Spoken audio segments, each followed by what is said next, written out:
Hey, how's it going? How's everybody doing? I'm just going to do another Tales from the Kitchen, little Tales from the Kitchen video. Might sound like I'm being petty because of the reason behind the video, but the things that I'm talking about in the video, I'd already felt long before the events of today, which is me getting laid off. Um, yeah, second job in a little while. No, it's not because I'm a bad employee, because I actually do work really hard and I do have a passion for what I do. It just, well, it just wasn't working out. And, though I seem like I left on good terms, did not part on good terms. You're facing the wrong way a little bit. There we go. That's better. But anyway, this kitchen, and I'm not going to say the name of the restaurant, and I'm not going to say the name of the owner. I'm not going to name drop in this video, at least not intentionally. Um, the reason is that in spite of how I feel about the owner and how she's going about her business, I still have people there. Well, there's still people there I'm friends with. There's not a lot of people. There's like 6 or 7 people entirely that work there. It's a very small place, and I don't want I don't want this video to. If someone I know sees the video, which is fine. I don't want the business to lose money on account of them. And also, at the end of the day, still, I would like to see a little bit of success. Um, but because I know eventually I'll get over my anger, my animosity. But I will not change my feelings about how the restaurant is being run right now, or particularly the kitchen. So I'm just going to do my top 10 reasons why your kitchen, you know who I'm talking about, is going to fail unless you change. Number one, you have no clue what goes on in the kitchen. You think you do. Now, I've been doing this 33 years, 32. How many years have I done it? Holy shit, a long fucking time. 33 years I've been doing this, working in kitchens. Started off years ago as a teenager at McDonald's. Got into doing fine dining. Started as a dishwasher. Worked my way up. Became a sous chef, chef, kitchen manager in several different places. Most of the places I worked at, I was some sort of. Once I got good at what I do, I became somewhat of a manager, or at least, or a chef anyway, and at least a manager here and there. I can open up a beer, but in most of the jobs I had, sorry, that came out as like a bit of a jumble. Then I was this. No, but I was always once I learned my craft and I knew what I was doing, and I, what I just said, I was a chef, either hired as a chef or a sous chef, or at least some kind of kitchen management. So, except for here and the last job, I was supervising, but then when they relocated me, they didn't need me in that position anymore, and I was just basically a line cook that had a bit of seniority until they laid me off after 6 years. But that's another video. I talked about that in another video, so there's no reason to bring that up again. And that was back in October, and it is now January. So anyway, top 10 reasons why this particular kitchen will fail.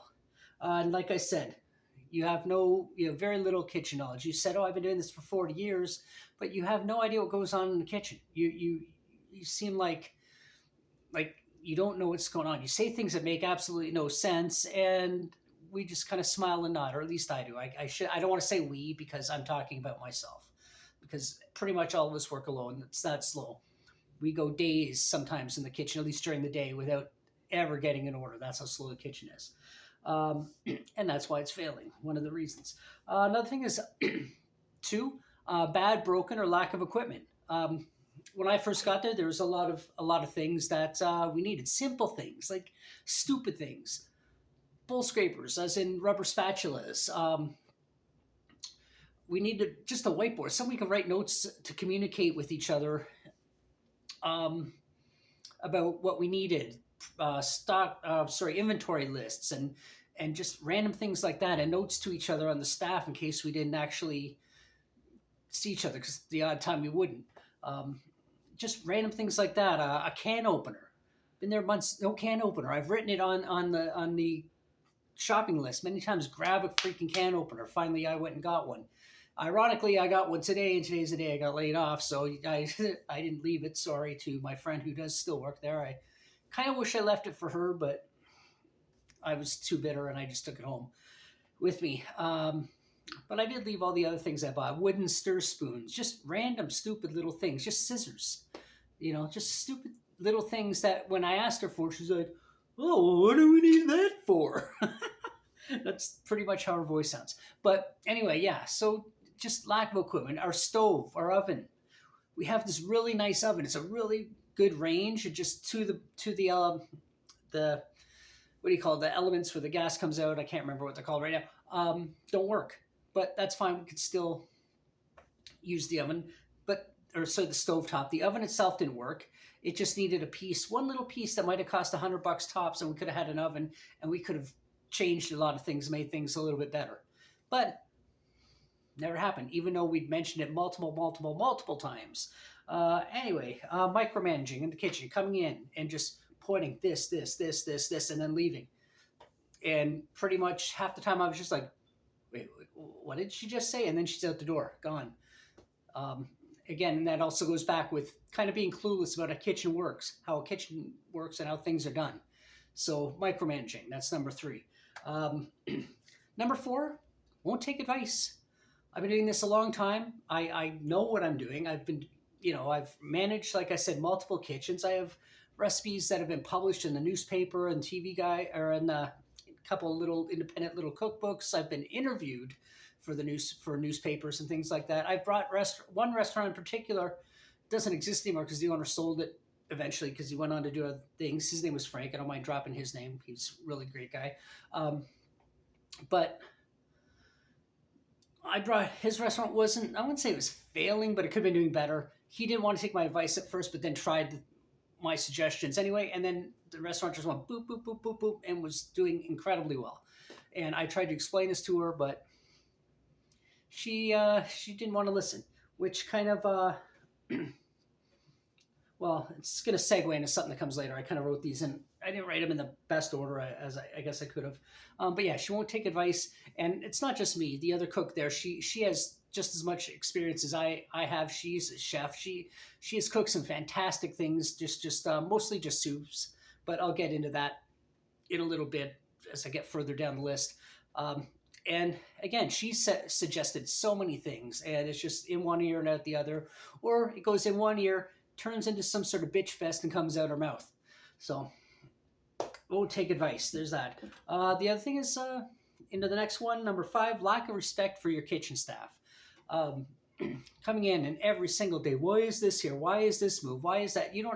She's never in the kitchen. You don't care about the staff. And all you do is just kind of complain. And if I'm only speaking for myself, if I move something from here and put it over here, there's a reason for it. It makes more sense for it to be there. And you try to explain that and just, the kitchen's wrong, even though you don't know shit about the fucking kitchen. So, lack of respect for your own staff. Our job is to make you money. And we're doing the best we can, and again, I keep saying we, and I know we is a factor, and it's the truth, but I don't like to bring other parties into this because then I don't want anyone to get bitched at for something that I did. So I'm just going to say, my job is to make you money or her money, and if you're not respecting me, then why do I care if you make money or not? I'll just take my paycheck, sit on my ass all day, and do nothing. Which is essentially what it turned into. And not because I'm lazy, because I do work hard, I do a lot of things, because there is no business. And like I said, we can go days in the kitchen without seeing a single order come in, aside from the staff. What else? Not giving in a simple request for the guests in terms of, it's getting dry. Somebody you want something similar, something simple we can actually do. And she's like, no, we don't do that. It's not on the menu. We're not doing special things for the customers. Like, why? We need to get those asses in these seats, but you don't want to help. You don't want to give in to the customers. Now, I'll give you one example. A couple weeks ago, this is a regular. I'm not going to say his name, but we had a regular. He got laid off, so we haven't seen him in a bit. And he would come in literally every single day. And he would spend money and he'd buy things. He'd buy some food, a couple beers, or he'd buy like a coffee with a shot in it or something, a couple coffees with shots in it. Always spend money. And then one day he ordered something. The the thing we sold most was P-meal sandwiches because we sold them cheap and they're easy to make. So he would order that pretty much every day. The odd time he'd get something else or some soup or a burger, but most of the time it was that. And he made a comment or asked, it'd be great if I had an egg on this. Now, she wanted to start doing brunches and breakfast, and I was game for it, and I think that was the original idea of hiring me is to do breakfast, but we didn't have a breakfast menu yet. We weren't doing anything, but just by chance, because of the other cook, she happened to actually have some eggs in the restaurant. I said, you know what, I can throw an egg on that. The guy comes in every single day and spends money. Why not give him a fucking egg? One egg. One egg. What's the big deal? And sure, it didn't belong to the store, but so what? And the other cook, she didn't care when I told her about it. She's like, okay, whatever. And then I heard about it for days and days and weeks. And even the owner, she started calling it, what did she call it? Egggate, comparing it to Watergate, and saying, you can't do that and all this other stuff. And it's like, this is Egggate. This is Egggate. You have to listen to me and you can't just give the things away. I'm like, the guy has spent hundreds of dollars in this place and you don't want to give him one lousy egg? That's how you not only are you not putting asses in seats, you're taking the asses already there and taking them out of the seats so they go across the street or up the street to somewhere else instead where they're going to get treated a little bit more respectfully. But stupid things like that, out of the question for her. And again, that's the kind of shit that makes your restaurant fail. Simple little things like that cost you pretty much nothing. I get it. There was no way to punch the egg in and he wasn't getting charged for it, but who cares?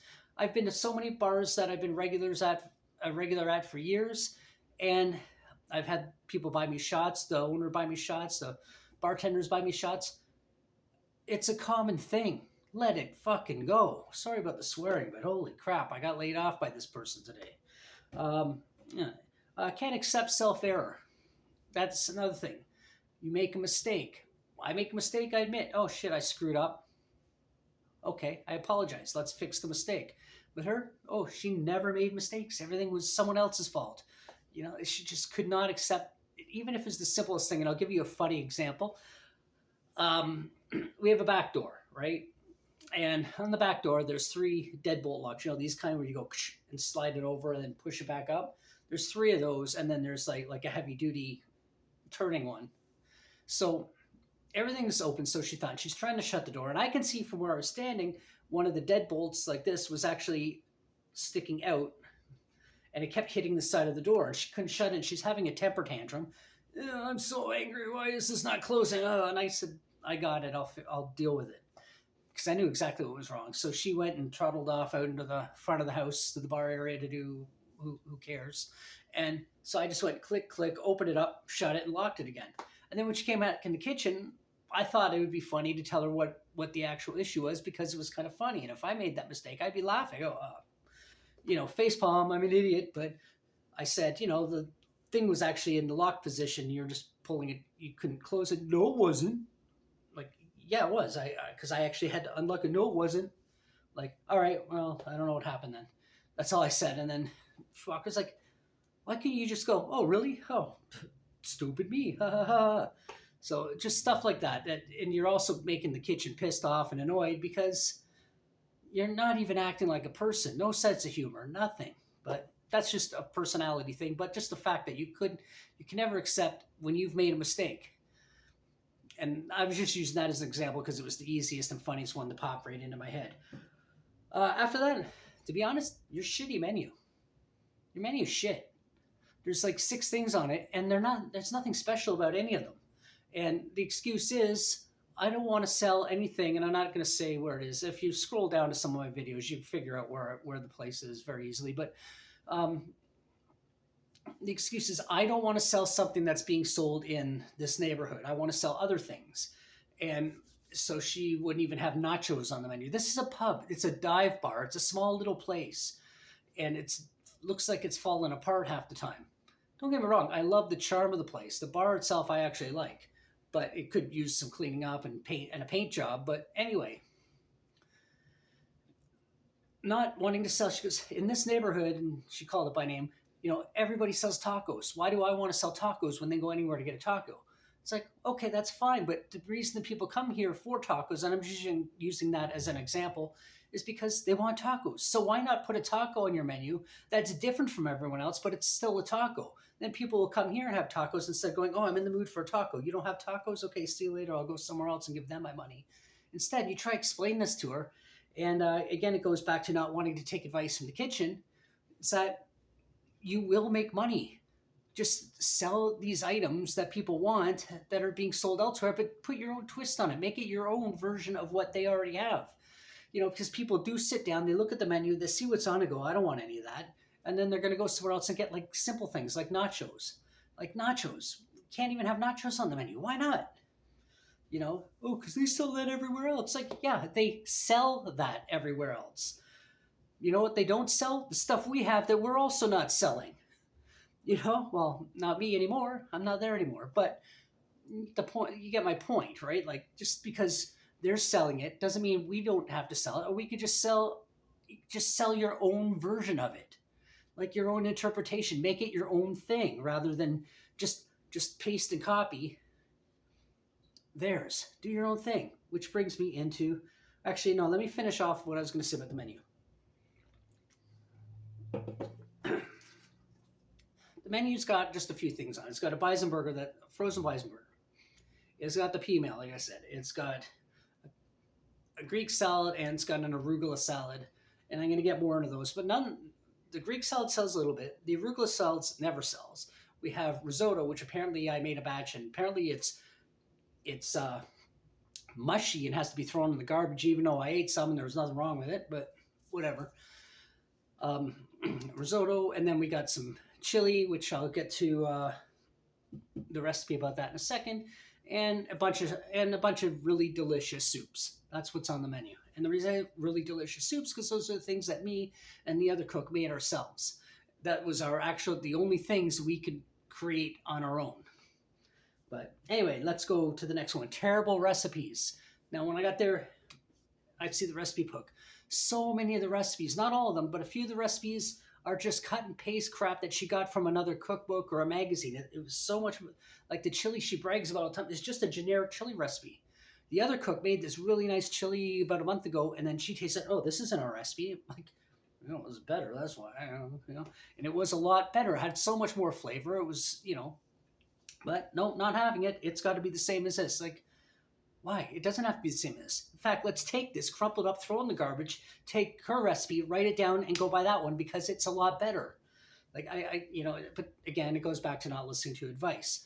But it's enough about the recipes. The one thing I am pissed off, because I did my roasted red pepper soup, which is delicious, and I always get a lot of good feedback from it. In fact, when I got married, I cooked a giant batch of it for the wedding reception meal. But moving on to the next thing, the last thing, this is number 10, is pre-making so much fucking shit. Now, I don't mind the fact that we pre-make, like, say, the chili and the soup and freeze it, and we pull it out to order, and that's not uncommon. That happens a lot.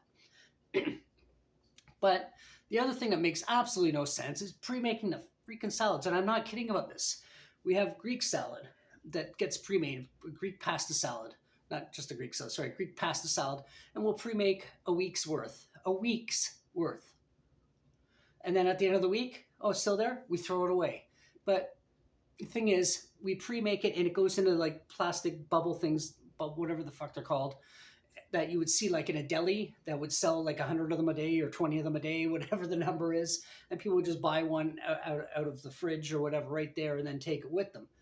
These, we package it, throw it in the fridge. When a customer orders it, we plate it, and then we throw the thing in the garbage. Well, I was washing them because I wanted to reuse them because I didn't like the idea of just wasting stuff like that. But, and then we'd reuse it.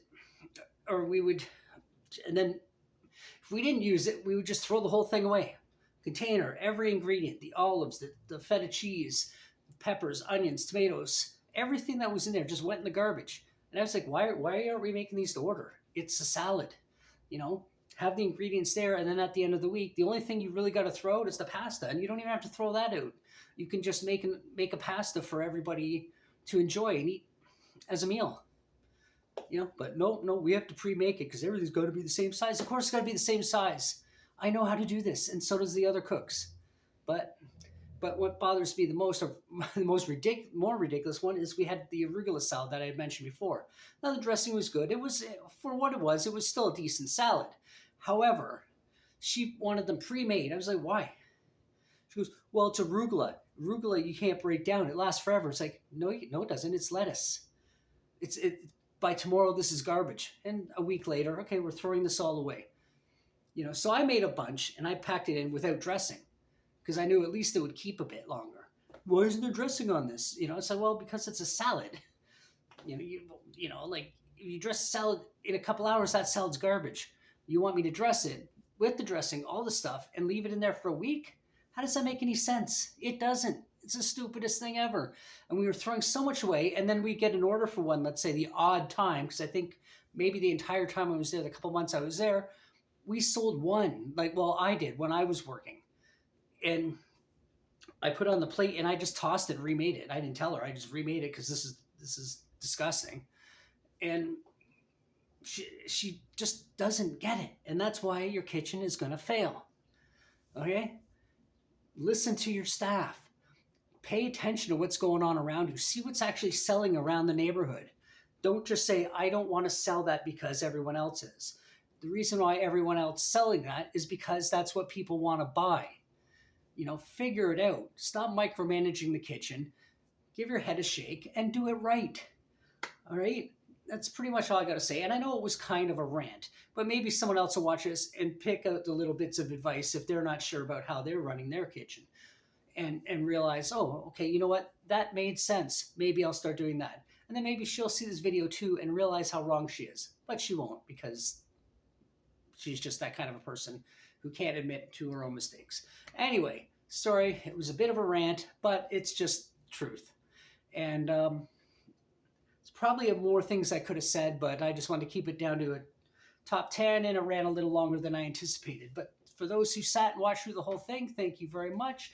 If you'd hit that subscribe button, I'd really, really like that. Or hit that like button too. That would be even better. Or I'll say what the monetized pros say, smash that like button, smash that subscribe button. No, don't do that. You might break something. So just, if you want to subscribe, that's great. And if you watched all the way to the end and you're right here now with me now, cool, awesome. And I guess I will see you in the next one. Bye.